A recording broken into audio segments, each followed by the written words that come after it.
দেখো এবিসি গো পালাও প্লাস বার প্লাস আইএনজি। এই যে তোমরা এবিসি গো এর সাথে পালিয়ে যাবা, পালিয়ে গিয়ে কি করবা, আইএনজি যুক্ত করবা।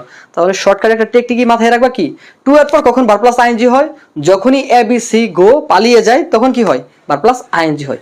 ইন জেনারেল সাধারণত কি হয়, টু এর পর ভার্বের বেস ফর্ম হয়।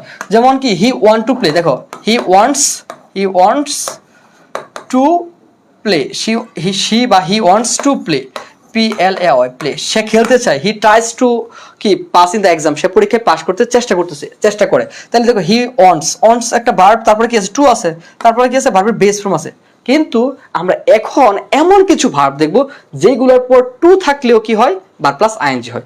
সাধারণত এটা হচ্ছে তোমার 90% ক্ষেত্রে, 90% ক্ষেত্রে কি হয়, 90 বা 90-র উপরে হয় টু এর পরে ভার্বের বেস ফর্ম। কিন্তু এখন যে ভার্বগুলো তোমরা এখানে পড়ে দেখবা সবগুলো হচ্ছে ব্যতিক্রম verb.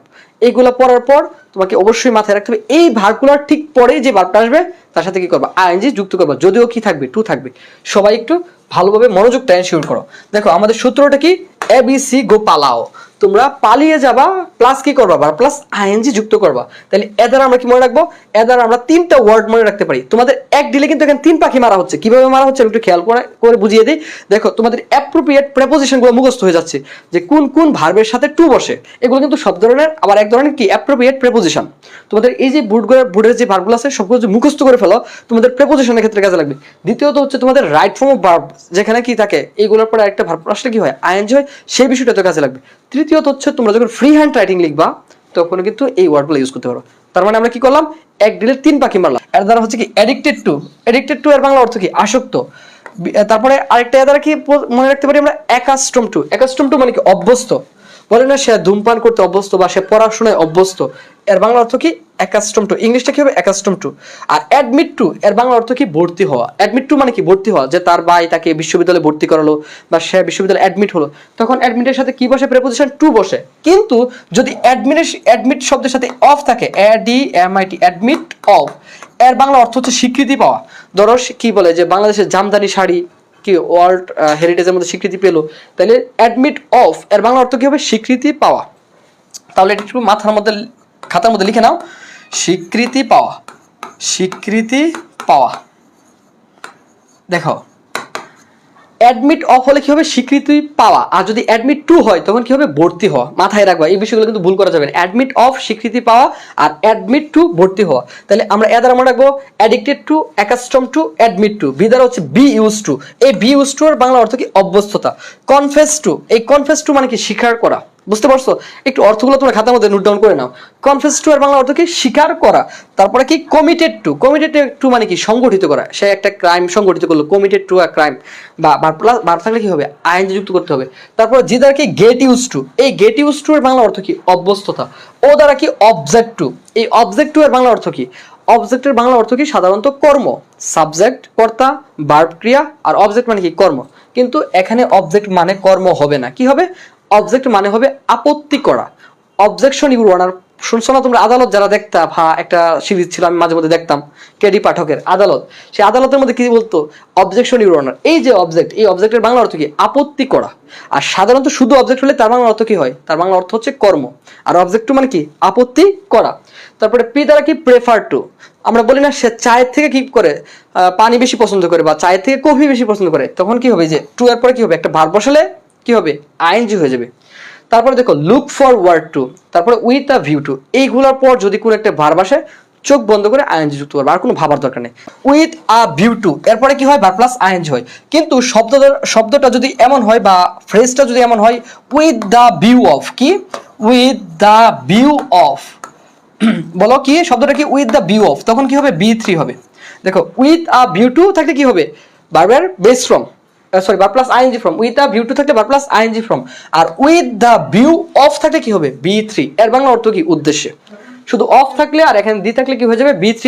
R with the view to থাকলে কি হয়, ভার্ব প্লাস আইএনজি ফর্ম হয়। আরেকটা বিষয় তোমরা খেয়াল করো, এখানে কি আছে, বি ইউজ টু পর আমরা কি বলছি, চোখ বন্ধ করে আইএনজি করবা। যদি প্রশ্নটা একটু ঘুরে করে তখন কিন্তু তোমরা কি হয়ে যাবে, প্যাচে পড়ে যাবে। সেই কারণে আমি প্যাচগুলো একটু ভেঙে দিচ্ছি। দেখো এই বি ইউজ টুর বাংলা অর্থ কি, অভ্যস্ততা। ধরো সে কি সাঁতার কাটতে অভ্যস্ত বা সে সকালবেলা হাঁটতে অভ্যস্ত ছিল বা অভ্যস্ততা তার আছে, এমন বোঝালে বি ইউজ টুর পর কি হবে, ভার্ব প্লাস আইএনজি হবে। কিন্তু বলতে একটা কথা আছে, সে কিন্তুটা কি খেয়াল করো, যদি এই বি ইউজ টু দ্বারা অভ্যস্ততা না বুঝিয়ে কোনো কিছু তৈরির উপাদান বোঝায়। দেখো আমি উদাহরণটা দিই, তাহলে বিষয়টা তোমরা খেয়াল করতে পারবা, বুঝতে পারবা। দেখো একটা উদাহরণ লিখলাম, স্যান্ড, এস এ এন্ড স্যান্ড। স্যান্ড মানে কি বালি, is used to to make glass, GLASS glass. এখন দেখো তো এই ইউজ টু দ্বারা কি, এই যে বি ইউজ টু, বি মানে কি M is are was were, এই ইউজ টু দ্বারা কি অভ্যস্ততা বুঝাইছে? অবশ্যই বুঝাই নাই। কি বলছে বাংলা অর্থটা খেয়াল করো, sand is use to make glass, বালি দ্বারা কি তৈরি করা হয়? গ্লাস তৈরি করা হয়। তাহলে তোমরা এটা একইভাবে বলতে পারো, উড, উড মানে কি কাঠ, wood is use to make table, chair, furniture. বুঝতে পারছো? কাঠ দ্বারা কি তৈরি করা হয়? ফার্নিচার তৈরি করা হয়। তখন এই বি ইউজ টু বা ইজ ইউজ টু দ্বারা কি বোঝাচ্ছে? এই ইউজ টু দ্বারা কোনো কিছু তৈরির উপাদান বোঝাচ্ছে। সেই কারণে এই ইউজ টুর পরে, ইউজের পরে কি থাকবে? টু থাকলেও কি হয়? বারবার বেস ফর্ম হয়। আর অন্যথায় যত ইউজ টু বা বি ইউজ টু বা গেট ইউজ টু দ্বারা অভ্যস্ততা বোঝাবে, তারপরে কি হবে? চোখ বন্ধ করে বার প্লাস আইএনজি হবে। আরেকটা বিষয় লাস্ট ওয়ান, সেটা দেখো, শুধু ইউজ টু থাকলে বারবার বেস ফর্ম হয়। দেখো এখানে কি ছিল? এখানে কি ছিল? বি ইউজ টু, বি মানে কি M is are was were, এদের পরে ইউজ টু। আর একটা ছিল গেট ইউজ টু। এই দুটোর বাংলা অর্থ কি? অভ্যস্ততা। কিন্তু যদি শুধু ইউজ টু থাকে, ইউজ টু, শুধু ইউজ টু থাকলে কি হবে? বি ওয়ান বা বারবার বেস ফর্ম। এটা একটু মাথায় রাখবে, এটা হচ্ছে ব্যতিক্রম। শুধু ইউজ টু থাকলে কি হয়? বি ওয়ান বা বারবার base form. I look forward to, Dhaka বিশ্ববিদ্যালয়ে আসা প্রশ্ন, বলো অ্যান্সার কি হবে? B, I look forward to seeing you, not C. কেন সি হবে না? কারণ লুক ফরওয়ার্ড টুর পর সরাসরি কি হয়? বা প্লাস আইএনজি হয়। হ্যাভ সিন, এটা হবে না, present perfect tense. Be seeing হবে না, সরাসরি যেখানে হয় সেখানে আর বিটি দেওয়ার দরকার নাই। সে কারণে কি করো? পালিয়ে যাও আর আইএনজি যুক্ত করো, এবিসি গো পালাও। পালিয়ে গিয়ে কি করো? আইএনজি যুক্ত করো। I have been looking forward, তাহলে ফরওয়ার্ড, লুক ফরওয়ার্ড বা লুকিং ফরওয়ার্ড এই শব্দটা আছে, তারপরে কি হয়? টু প্লাস বারবার আইএনজি হয়। তাহলে শুধুমাত্র মিটিংটা কিন্তু হবে না, কারণ এখানে কি নাই? এখানে কিন্তু টু দেওয়া নাই। যদি প্রশ্নের মধ্যে টু দেওয়া থাকতো তাহলে তুমি শুধুমাত্র মিটিং দিতা, তাহলে কিন্তু হতো। বুঝতে পারছো? হবে না, সরাসরি বারবার আইএনজি হয় বললাম, কিন্তু কখন হয়? যদি টু থাকে তারপরে হয়। কিন্তু এখানে তো টুটা নাই, সেই কারণে তোমাকে অ্যান্সার হবে কি ডি, টু মিটিং হয়ে যাবে। Are you looking forward dash your friends again, এই প্রশ্ন উত্তরটা কি হবে? দেখো এখানে ফরওয়ার্ড শব্দটা দেওয়া আছে, এটা ঢাকা বিশ্ববিদ্যালয়ে আসছে প্রশ্ন, তারপরে জে ইউতে আসছে, তারপরে আইইউ ইসলামিক ইউনিভার্সিটি। অর্থাৎ এক প্রশ্ন দেখছো কতবার রিপিট হয়, এই কারণে বুঝে বুঝে উত্তরগুলো পড়ো।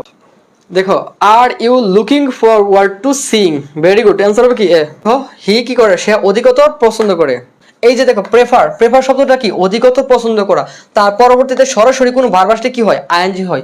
হি প্রেফার্স, সে পছন্দ করে ফ্লাইং, উঠতে, ড্যাশ টু বাই ট্রেন। আচ্ছা কি হবে অ্যান্সার?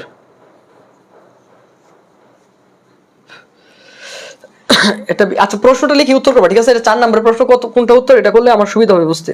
ওকে 4B, 4B। আচ্ছা দেখো তাহলে এই যে প্রেফারের পর কি হয়? বা প্লাস আইএনজি। ঠিক এই যে prefer to, with a view to, look forward to, ABC গো পালাও, পি দ্বারা কি ছিল? Prefer, prefer to. এই প্রেফার টু এর পরে কি হবে? বারবারটা কি হবে? আইএনজি হবে। সেই কারণে অ্যান্সার কি হবে? অ্যান্সার হবে বি। এটা কোথায় আসছে? ঢাকা বিশ্ববিদ্যালয়ে আসছে প্রশ্নটা। আই এম নট অ্যাকাস্টমড, এই যে দেখো অ্যাকাস্টম শব্দটা প্রথমে পড়েছিলাম, এবিসি গো পালাও, এ দ্বারা কি ছিল? Addicted to, accustom to, admit to. তিনটা ওয়ার্ড একবারে মুখস্থ করে ফেলবা। তিনটার পরে অ্যাপ্রোপ্রিয়েট প্রিপোজিশন কি বসে? টু বসে। Addicted to, accustom to, admit to. এগুলোর বাংলা অর্থ কি? অ্যাকাস্টম টু মানে কি? অভ্যস্ততা। অ্যাডমিট টু মানে কি? ভর্তি হওয়া। আর অ্যাডিক্টেড টু মানে কি? আসক্ত। সেটা ধূমপানে আসক্ত বা কোনো খারাপ কাজে আসক্ত, সেই কারণে কি হয়? অ্যাডিক্টেড হয়। আর অ্যাকাস্টম মানে কি? অভ্যস্ততা। তাহলে কি হবে? I am not accustomed to telling a lie, অ্যান্সারটা হবে না। বুঝতে পারছো কেন হবে না? কারণ অ্যাকাস্টমের পরে অ্যাপ্রোপ্রিয়েট প্রিপোজিশন কি বসে? টু বসে। কারণ এই যে এবিসি গো পালাও সূত্রের মধ্যে তোমরা শিখে গেছো, এই কারণে আমার প্রথম অপশনটা বাদ। এখন এই তিনটার মধ্যে কোনটা হবে? দেখো টু টেল হবে, হবে না তো, কারণ টু এর পরে কি হয়? প্লাস আইএনজি হয়, এই কারণে সিও বাদ, তারপরে বিও বাদ। অ্যান্সার একমাত্র সঠিক কি? ডি। এগুলো ভুল করা যাবে না। কি হবে অ্যান্সার? ডি হবে। He sorry, I am not accustomed to telling a lie. তাহলে এই বিষয়টা সবসময় মাথায় রাখবা। যখন মিথ্যে বলা হয় তখন কি হয়? টেল আ লাই। আর যখন সত্য বলা হয় তখন কি হয়? Speak the truth. সত্যের আগে আর্টিকেলটা কে বসে? দা বসে। এটা খুবই গুরুত্বপূর্ণ বিষয়। তোমাদের মাঝে মধ্যে সেন্টেন্সগুলো বলবে যে সঠিক সেন্টেন্সটা ফাইন্ড আউট করো, তখন তোমাদের মিথ্যা বলার পূর্বে কে বসে? Article a. আর যখন সত্য বলবো তখন আর্টিকেল কে বসে? দা বসে। ঠিক আছে, এটা একটু মাথায় রাখবে। অ্যান্সার কি হবে? অ্যান্সার হবে ডি। বলো, শেষ করে দিলাম আজ সব নীরবতা। সবাই মনে বলে ফেলো মনের কথা, ক্লাসটা কেমন লাগছে। ভালো লাগলে গুড, খারাপ লাগলে ব্যাড, খুব বেশি ভালো লাগলে বেস্ট, আর খুব খারাপ লাগলে ওর্স্ট। এভাবেই তোমরা কমেন্ট করতে পারো। সবাই ভালো থেকো, সুস্থ থেকো, আল্লাহ হাফেজ।